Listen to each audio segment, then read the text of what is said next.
Hello, everyone. Welcome and thank you for coming to see my presentation. My name is Robert Mitsfafa Aku, a second-year PhD student from the Department of Geography and Planning at the University of Toronto. I am working under the supervision of Professor Christopher Higgins and Professor Stephen Faber. In this very brief presentation, I would like to point out my research direction, which is centered around transit-induced gentrification and residential displacement, a research field that is gaining momentum with significant policy implications. First, before talking about what transit-induced gentrification is, it is important to understand the broader concept of gentrification. Simply put, gentrification occurs when there are changes in neighborhood characteristics and population dynamics in terms, for example, changes in income levels and racial composition. So, for instance, you have wealthier people trooping into an already existing community that is occupied by maybe marginalized groups and the urban poor. Let me introduce you to one of the popular explanations of gentrification, the rent gap theory. So this theory posits that gentrification is a structural product of the land and housing market. So here, capital flows where the rate of return is highest. So as part of policy actions or human agency, inner cities, for instance, are made to undergo continual depreciation when there is a loss of value, leading to a significant difference in rent between maybe the suburbs and the rundown inner city. At this point, this gap means the land is cheaper in the inner city for developers and policymakers to undertake urban renewal projects through various forms of capital and infrastructure investments. So then this may subsequently entice a new wave of population groups who may in turn displace existing residents. Against this backdrop, there are different processes of gentrification. My research here aims to focus on one of these processes, namely gentrification facilitated by transit investment. Now, there's a backstory to transit-induced gentrification. This process of gentrification stems from the prioritization of public investment in rapid transit-oriented land use, transit-oriented land use planning to achieve two main policy objectives that support socioeconomic growth and urban development. The first objective deals with the intersection of transportation and social exclusion through improved transit accessibility. Transit investments have the potential to redistribute accessibility benefits as well as reduce social isolation. This improves the transit accessibility of individuals, especially racialized and ethnic minority groups, to access jobs and other social services and functions, for instance, through reduced travel times and significant and frequent transit services. The second policy motivation relates to the attainment of smart growth objectives. In North America, societies are experiencing changes in growth trends and approaches to land use planning. Policymakers are interested in adopting planning strategies that eliminate unwanted effects of urban sprawl, for instance, spatial and racial segregation, declining of urban core, and then environmental impacts. And this is done by encouraging compact urban development. One way to achieve these smart growth objectives is by investing in the built environment through the provision of transit-oriented development, or TOD. TODs are basically a planning approach that encourages a symbiotic relationship among different land uses by maximizing the amount of residential, business, leisure space within walking distance to public transit. Thus, they are characterized by distance to transit, design, density, accessibility, as well as diversity. Given the policy objectives and benefits described in the previous slide, transit-oriented land use planning has the potential to transform the existing socioeconomic urban landscape. Among other things, this has led to increasing concerns among transport planners and researchers regarding whether existing and future transport networks are distributed equitably across different population groups.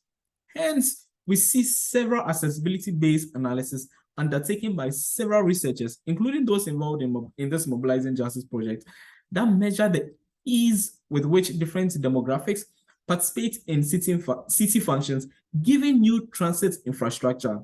And as a reflection, we see related emerging concepts and themes such as mobility justice and transport equity. Among advocacy groups, researchers, and policymakers, a major ethical ethical concern relates to the socio-economic prospects of home ownership and local businesses operated by low-income and ethnic minority groups who may be priced out of their communities due to this new transit infrastructure. There is a growing desire to understand holistically the socio-economic impact of transport planning.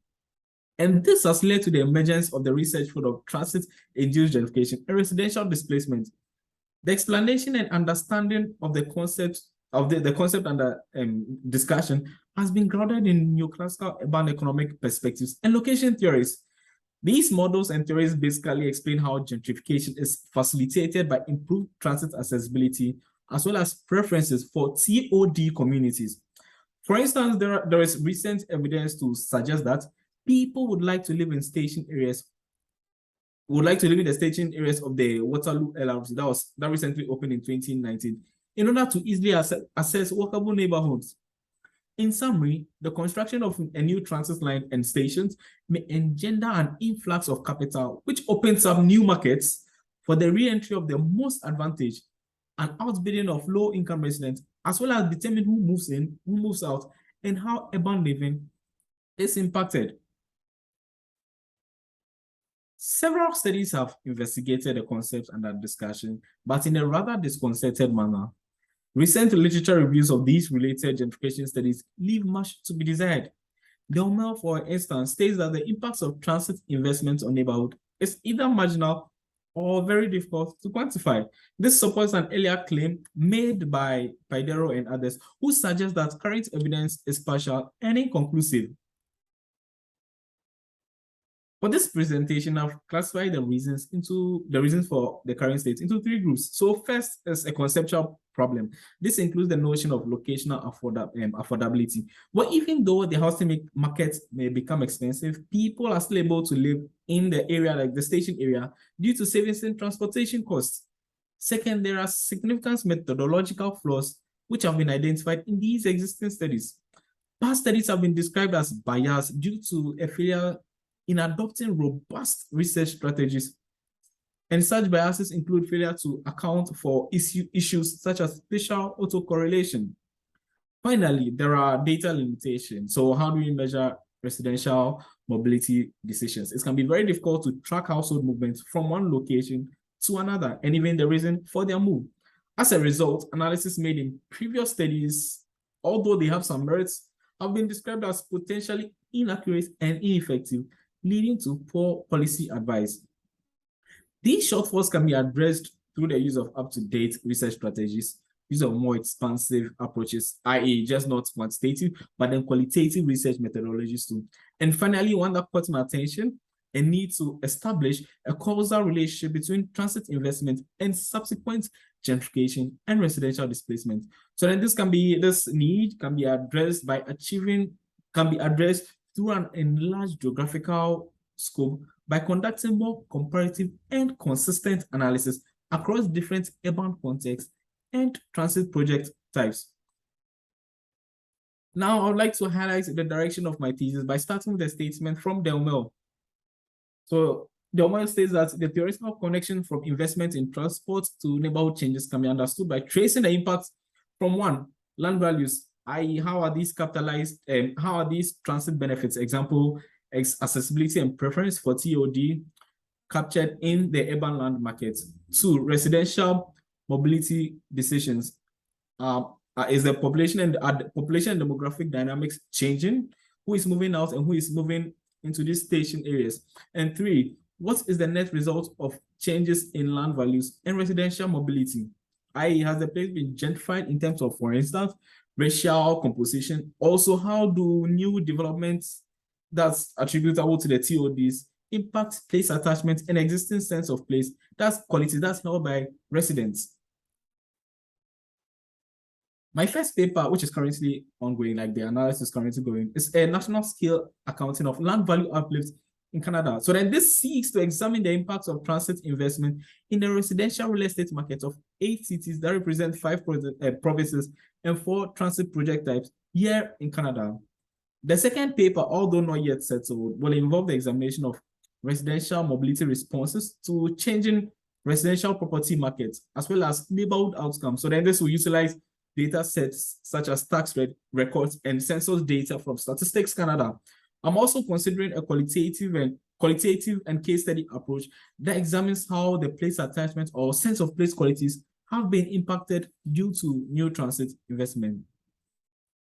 I believe my research direction represents a more like a comprehensive approach to understanding an important relationship between transit, the real estate market, and neighborhood outcomes. In terms of empirical contribution, the real estate analysis especially will be the first national scale accounting of the relationship between transit and the housing market. Also, I aim to adopt the state-of-the-art research strategies that eliminate issues such as bias identified in my previous slides.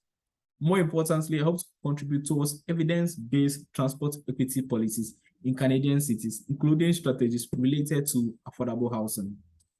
Thank you.